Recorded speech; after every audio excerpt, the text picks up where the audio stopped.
So I think if I could give any new agent the advice I felt like I used is I just went. And there would be some moments and some days where I didn't know an answer. I didn't have it all figured out, but I got in there, I got out, and I said, if I don't know this, I promise you I will come back and tell you that answer.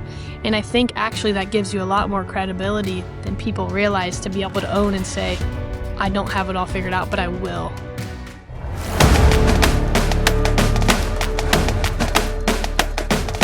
If you're a brand new Medicare agent and you want to know one of the fastest ways to get in front of high quality prospects, today I have a treat for you. I have Miss Casy Askins all the way from out in the Kansas City area. Casy, will you say what's up to everyone real quickly?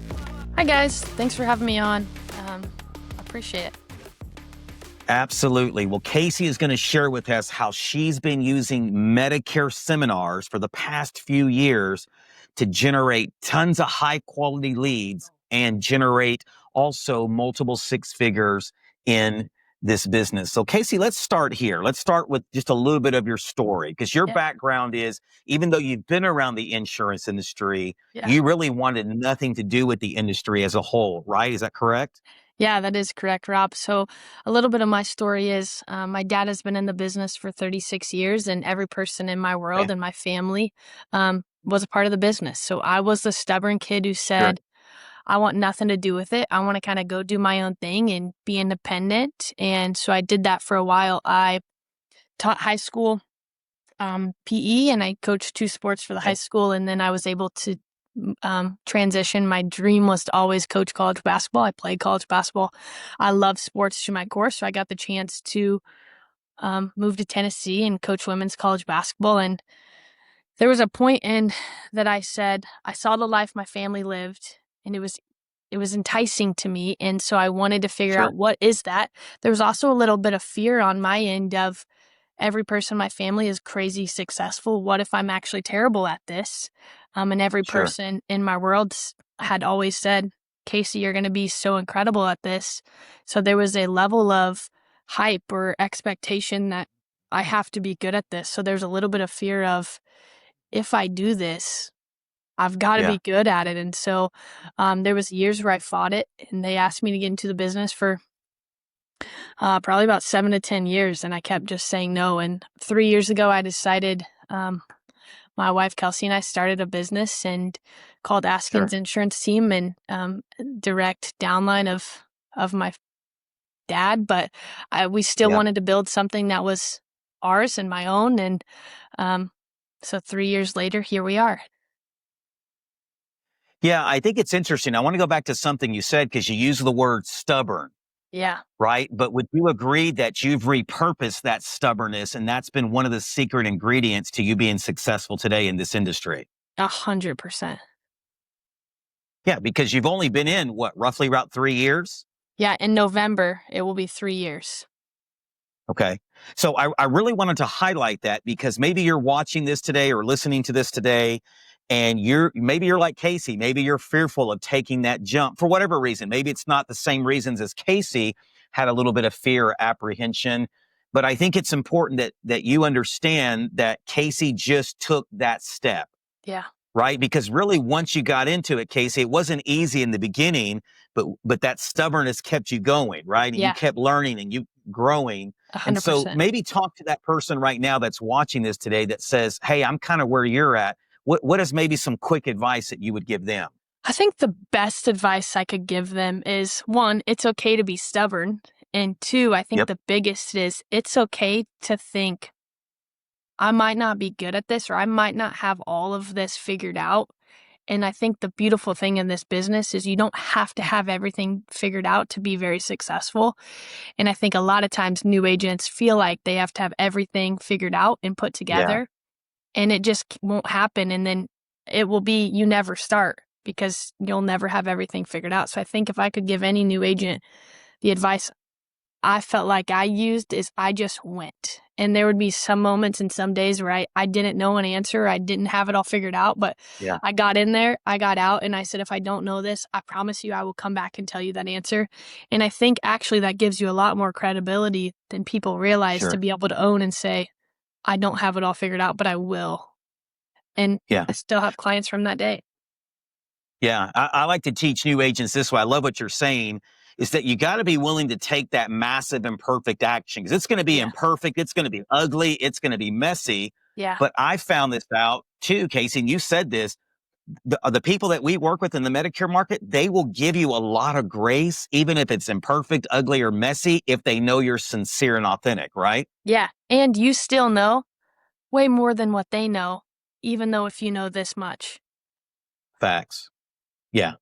That's so good. I was talking to an agent the other day and I said, quit letting the desire to know everything keep Yeah. you from doing anything at all. Yeah. Right. Because that's what we see a lot of times is, oh, I don't know this. I don't know this. I can't go do this. And I know we're supposed to be talking about seminars today, but I believe this is a word for someone that you need to hear Yeah. this because you've been saying you're going to start and then a month goes by and then 2 months go by and then 3 months go by. Here we are 6 months later. And what Casey's telling you, what I'm telling you is just start already, Just start. And right? here's It's the going to be thing ugly.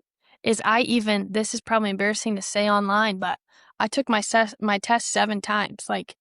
And I feel like I'm at the point where I've gotten to be successful and I'm figuring it out and I don't have it all figured out, but I Sure. started where I failed 6 times and on my 7th I passed Mhm. it.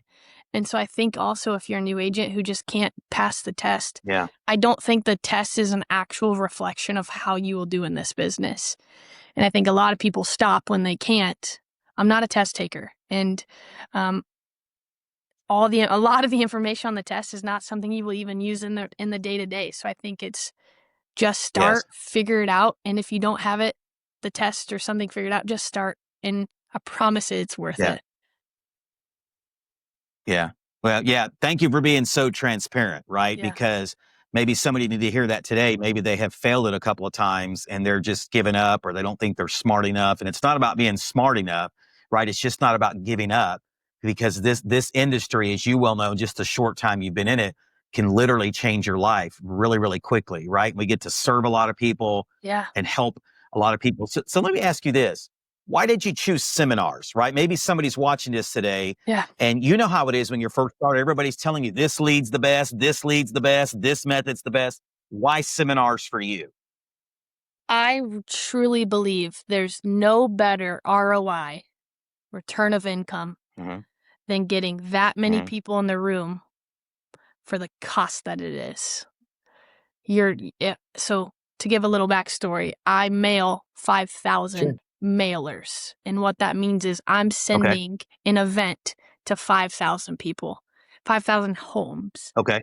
And I'm hoping to get 1% of the 5,000. So I'm hoping Okay. to at least get 50. An average that we get is about 2%. So my goal is to get anywhere from 50 to Okay. 100 people at the event. The event might cost Okay. $4,000. But again, if you have Okay. 75 people at the event, all you need to get your money back is 4 to 5 clients. Sure. And so it's the fastest way to get the most people in the room for the least amount of money, in my opinion. Right. And what you're talking about is you work with a specific mailing company that gives you a specific list, the people that are either on Medicare, going on Medicare, right? Like you have this thing really honed in. It's not just sending 4 or 5,000 pieces out. You're sending Right. this to a specific targeted Yep. people that need Medicare, correct? It's people turning 65 in the next 8 months within a 15-mile radius Okay. of the venue that I chose. So it's very Okay. honed in. Like this last event, I actually did 12-mile radius from the venue, and I mailed Okay. 5,000 people turning 65 in the next 6 months. Okay. And let me ask you this too. When you're doing these seminars, are you just doing one night? Are you doing multiple nights? Yeah, I great mean, does question. that matter? It Yeah. absolutely. So we only do events in our office on a Tuesday and a Thursday. We don't do Monday Okay. because that's coming off the weekend. We don't do Wednesday because that's a church night for a lot of people. And no one wants to Okay. go to an event on a Friday. So we have always done a Okay. Tuesday and a Thursday. Depending on the venue, it's lunch and a dinner, 11:30 to 1 on Okay. Tuesday, and then 5:30 to 7 for dinner on Tuesday night. And then the same time, same thing, on Tuesday and Thursday, or on Thursday, 11:30 and 1, 5:30 to 7. We can either do the same restaurant both nights, or we can do one on the east side and then one on the west side, depending on how big your Okay. population is. The event that we have next week, they're only open for dinner, but we attract about 55 people per night, 60 people per night. So we're getting around 120 people in 2 nights, and we just do a dinner Wow. 5:30 to 7 on Tuesday and 5:30 to 7 on Thursday, strictly dinner. In that, so it depends on your venue. And the nice thing Sure. about seminars is once your business kind of gets up to a decent size book of business, you get carrier support, you get senior primary care, value-based care facility support. And so that's a way that we've been able to do a lot of seminars and not actually pay for them ourselves at all. Yeah. So just to clarify, by working hard, being consistent Yeah. growth, now these carriers see you and they go, hey, we want to invest in that because we see you're helping a lot of people, right? Yeah. And then we allow like a primary care facility, value-based, Okay. and come speak in the last 10 to 15 minutes of our seminar about Okay. a pitch of who they are, what they do, how they can benefit. Obviously, in return, they pay for dinner or the mailers. Sure. But that's been a really great business. And I think Okay. the best part about seminars is, one, it's been a lot of trial and error. Figure out what's the best venue, what's the best time, what's the best day, what's Sure. all the ins and outs. But once you kind of figure that out, there's no reason to change it. And our goal is just to schedule about 50% of people in 30 days after the event. Um, Okay. the best part about it is I know I'm saying a lot, but we put a follow-up system in place that we contact these people for the next 13 months if they haven't answered. And sometimes once you have a CRM built, you might get someone to call you 2 years later that say, hey, I met you at a seminar. So there's a lot of follow-up and things getting scheduled, but Got it. realistically, you're seeing about 50% of the people that said yes at the seminar in the next 30 days. Right.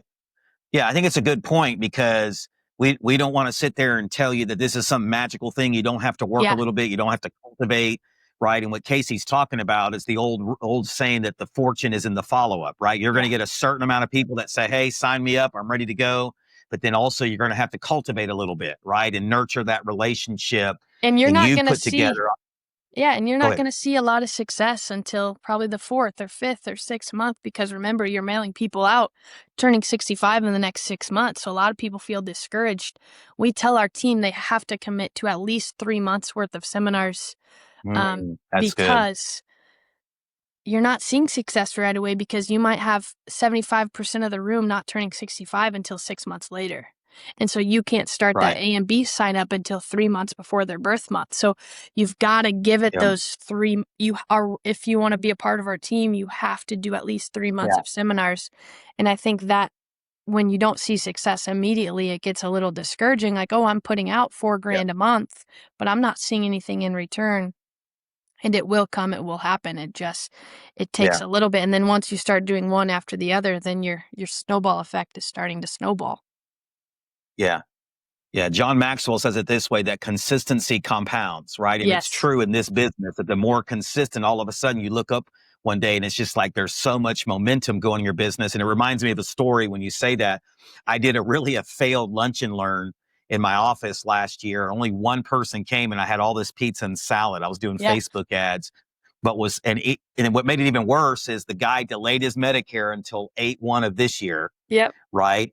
But because we kept nurturing and what Casey was talking about, that follow up, we were able to finally get the Medicare and then just recently roll over about $470,000 in retirement, It's right? But worth the it wait. took a year to get there in a Yeah. failed event, right? But it's worth the wait. And I love that you're bringing that up. Let me ask this real quick and go back real quickly. Does the restaurant matter, right? A Did they just want to use any old 1,000%. restaurant?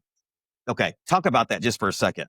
Yeah. A restaurant is super important. I think the best restaurant Okay. you could have is a buffet with a private room. Like, that is Okay. gold. If you can have a private room that at least sits 30, And Okay. it can't be they say it seats 30. It has to actually seat 30 with a projector where everyone Right. is facing the direction of the projector.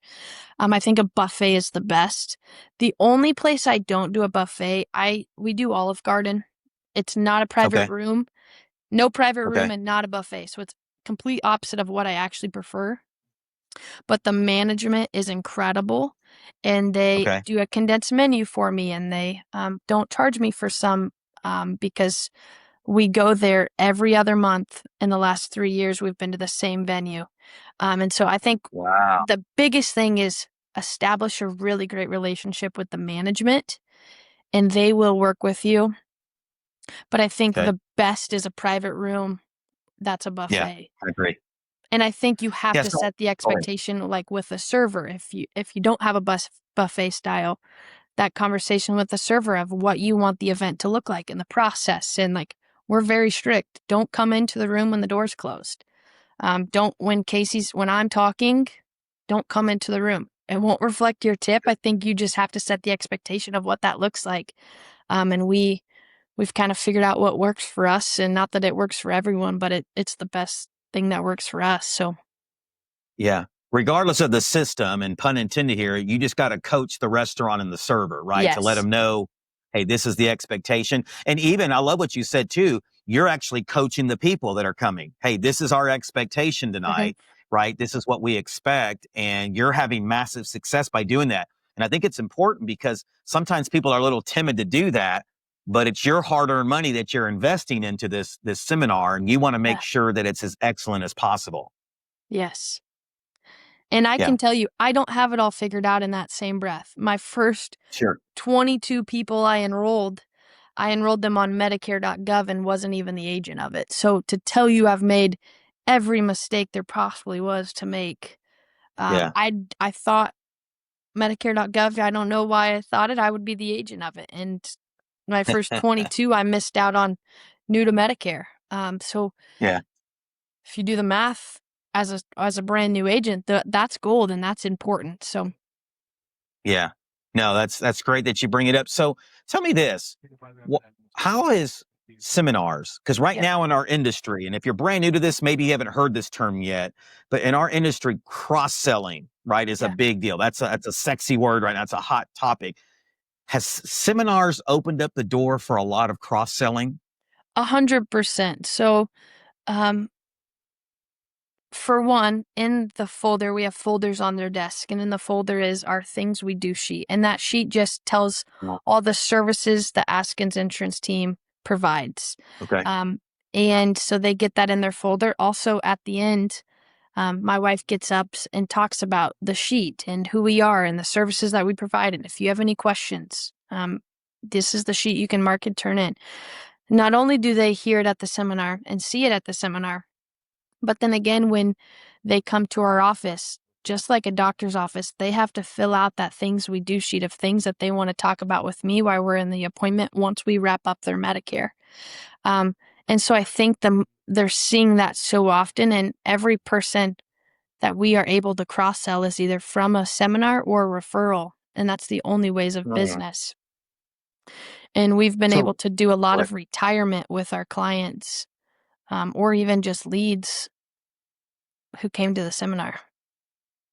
So the reason I bring that up is because that is another way that you can pay for these seminars, right? Yeah. If you're intentional about cross selling, if you're intentional about letting these people that are coming to your dinners know what you do, other services. And I think so many agents go for the low hanging fruit. And if they would just be a little bit more intentional and put a little bit more work in, they could 3 to 10 times their ROI, right? You've Yeah. seen that in your own business. Yeah. Yeah. Half of my business, half of my income last year was just retirement annuity side of it. So Yeah. it can definitely multiply your income by a nice portion. So an excuse that I hear somebody saying watching this right now, right? Yeah. What if I'm not a public speaker? Like, were you a great public speaker? Did you have all this experience public speaking? Talk about that. Yeah. I still to this day, I've done it every month for 2 years and 10 months. I hate it. And every time I finish, I feel like I'm going to have a heart attack. I do not enjoy public speaking. I do not enjoy podcasts or being in front of people or being on panels or speaking. There's a lot of anxiety that comes into that. And so I think the biggest thing I can tell the person is the more you do it, the easier it gets. And when I say easier, I mean the confidence that you can provide Sure. because you know the product that well. It Yeah. will still feel like, oh, this isn't super comfortable. But the more you know the product, the more confident you can deliver. And the more you know, I know this product more than any person in this room. And the more you do it, the easier it gets. But yes, it is Yeah. scary. Yeah, and let me go back and restate that for somebody watching this today, because that's a big thing people talk Yeah. about is confidence, but you can't have confidence unless you have competence, Yeah. right? And you can't have competence unless you're consistently putting in the reps, Yeah. right? Because I become more confident, like you said, over the past few years. I just kept doing dinners and dinners and dinners, Hmm. and I got more competence. But then, as a result of that competence, became confident, right? And like you said, we don't know everything, Yeah. but when you walk into a room now, you have this confidence because you've put in the reps. Yeah. Yeah. 100%. Yeah. I definitely love that. Let me ask you this. Does it matter what your presentation includes? Like, let's talk about that for a second. Like, people go, well, what do I put in my presentation? Do I bore them to death with a whole bunch of Medicare facts? Do I kind of give them a half and half, some Medicare facts, and then put a little humor in there? Hmm. What if I'm a boring personality? I don't have a lot of charisma. Talk Yeah. about presentation as well as what do I put in my presentation? Yeah. That's a great question. I don't think presentation is as important as everyone thinks it is. We have tweaked our Okay. presentation 50 times in the last 3 years. But I do think what's super important is to not overwhelm the person with information. Mm, So I that's think good. if you can make it as simple and less complicated, as many photos and small amount of words, and Sure. give them a take home to read after the event, I think is Okay. super important. So they get a folder with 16 different pages, and it's Okay. stuff that we went over on the slides. So it's literally just something they can take home and follow along with. But I think as I tell all new agents, your job is to not put humor in this or even a lot of your personality in this. Your job is to deliver education.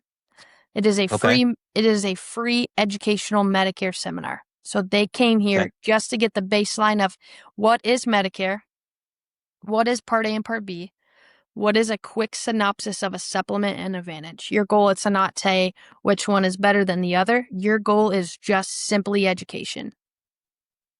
The Yeah. more you do it, the more you can put in your humor and the more you can put in your spin and your jokes and your stories. And the more you do it, the more stories that you will have to input of a scenario that you've gone through. And I think mine now looks probably 50% education and 50% stories and humor and Okay. jokes. And I think the more Yeah. you do that, you can put that in. I think the biggest thing people do is they try to put too much on their seminar where people just cannot Right. follow. Yeah. I agree. It's not our job to bore people to death, right? And you get some agents that try to impress the audience with all their knowledge and Hmm. information, and they wind up overwhelming them, and nobody signs up. And I love what you said. This is very key. Is sometimes, especially in the beginning, you can allow your personality to get in the way of the presentation, Yes. right? You can allow that to happen where it gets in the way for whatever reason, and it's good to get those reps in first and learn the presentation and then incorporate it slowly but surely. So yeah, I definitely love that for sure. Yeah. Yeah. Let's talk about this real quickly. Yeah. Follow-up system. You talked a little bit about it. Yeah. The follow-up system, tell me, like, are you using a CRM? Like, do you recommend somebody has a CRM in place? And obviously I don't want to give out names of CRMs, but do you Sure. recommend they have a CRM? And how important is that to all of this lead follow-up that you're doing? I would say what took my business from where it was to where it's at Hmm. is the CRM that we use and the follow-up system that my assistant and my wife created. And Okay. I think that took us to the next level. I think so Okay. many times, and this is what I try and tell all of our agents, is if you're using a Google Sheet or you're using an envelope or whatever you're using to track your clients and the plans and all of that, you could lose that, or that could go bye-bye, or you don't know, whatever. So even after a seminar, if you're like, oh, I got to call all these people, but in 3 months, you don't know who came to what seminar, you hope your papers are in the stacks together, or they're gone. And so I think it is so unbelievably important to have a CRM, have a follow-up system. As soon as they come to our Medicare seminar, our event Hmm. ends at 7. My assistant, before she's allowed to go home, she has to input every person into our CRM, and they receive a text thanking them for coming to the event by 7:30 Okay. p.m. And then again, for the next 13 months, the day after the event, they're getting an email of a photo of me and who we are, and just reminding them, hey, here's my Calendly if you want to go ahead and schedule that appointment. And then Sure. it's an email or a phone call, and then it's every 2 weeks or every week or every month for the next 13 months, where that person's never getting missed. And if they schedule an appointment, obviously that's a different pipeline that they get moved to, where they're no longer getting those texts about who we are. That's Hmm. appointment scheduled, and they're getting a reminder of when their appointment is and how to get to our office and upload medications and things like that. So I think the CRM, one, it takes a lot of load off of you because it's kind of doing all internal things, because I think a Sure. lot of time it's time over money. Um, Yeah. and another thing I would say is hire an assistant before you think you need to hire an assistant. That's something I would not do, and I was like, I can't afford it. I can't do it. And what you realize really quickly is they take so much load off of you, and they do all the customer service that will make you be able to go out and make more money, even though it feels really scary. So I would Yeah. say CRM and an assistant is so vital. Yeah. No, I totally agree. I was one of those late adopters of an assistant as well. And I wish I would have done it sooner because Same. our business grew about 25 to 30% just because we were able to stay focused on what we were best at Yeah. and then let somebody else focus on all the customer service. So I definitely agree with that. As we close today, let's talk about real numbers, whatever you're willing to share. Okay. Yeah. Just because I don't want this to be a podcast of hype, and I don't want to make it sound super easy, which I feel like we've done a good job of letting people know it takes work, right? We got to put some intentionality. Talk about investments, right? Because you have new agents out there. What if they say, well, I don't have a lot of money? Well, I always tell people it's never a lack of resources. It's always a lack of resourcefulness, Yes. right? But talk about real numbers, like what have you invested, maybe some gross numbers. Once again, whatever you're willing to Yeah. share Yeah. and what that's looked like and compounded to over the past almost 3 years now. Yeah. Well, first, before I give numbers, one thing I can Sure. say is I can empathize with every new agent that it is really Sure. scary. It's very hard. It is. You have to be willing to go through the trenches and go through the parts that aren't so fun to get out. And I think a lot of times people, if you go to an event or see things, you see shiny objects or things of, I Yeah. could be successful here, I could do this, or I could do this. And Hmm. I think you really just have to laser focus in the one lane in your own target. And I promise, I know I can say that now, but it is scary, and it does take time, and it is all worth it. And I think it's Yeah. really hard to see that. As far as my first year in the business, which would have been in 2023, I spent about $60,000 on marketing. Okay. And I only brought home 115,000. And so I Okay. didn't make a lot of money in my first year of business because everything I made went back into the business. And when I Sure. say 60,000, that's seminars. So there's a lot of other expenses that went in that um, my take home was probably nothing, because every penny I made, I put right back into the business. My You just second, believed it. yeah, I Yeah. believed in what Kelsey and I were Hmm. doing. And I Okay. knew, luckily, have a lot of family in it and have a very successful dad in it, where I knew that it was worth it. And I knew that if I continued to invest, I will eventually see something. Um, Got it. 2024, we probably spent about $200,000 in marketing and office and assistant, and maybe closer to 250. I would have to pull up our Yeah. sheet, but we're anywhere from 200 to 250,000 of just investing back into the business. And I made 330,000 in my second year of business. Wow. Um, Obviously, now we're in 2025. I think I will cross 500,000 Okay. for income this year, and I'm probably close to 300 as far as marketing, maybe Got it. around that with just office and new agents and everything else that goes into it. Luckily, a lot of our seminars now are covered, so I would say we're anywhere from 250 to 300 just on what we're Okay. putting back into the business. And obviously, my goal Yeah. is to every year double the amount in marketing and double the income.